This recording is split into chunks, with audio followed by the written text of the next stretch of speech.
Яас яа цохилд орчих уу? Ил аймхан дэвшлээстэй. Тэгээд амсгаж чадахгүй амсгаа болоод. Тэгээд таталцлаа. Өстөгч бол сайн тэгээд цаадлаа. Бишээ цаартахын дэмжээд амжилт хүсье. За хүнд цохилдоор өрсөлдөгч болгож явлаа.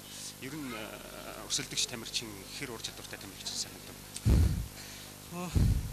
Сайн тамирчин байна. Ерөнхий бие хөгжил сайтай. Тийм тамирчин. Монголын арга барилын хувьд ер нь таарахгүй байдаг гэсэн тийм үе ажиглав уу?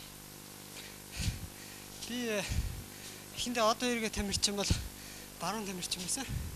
Тэгээд дандаа бэлтгэл дээр бол хөвчлэн дандаа баруун үнтэй зарлж ийн гэж бэлтгэл хийчихсэн.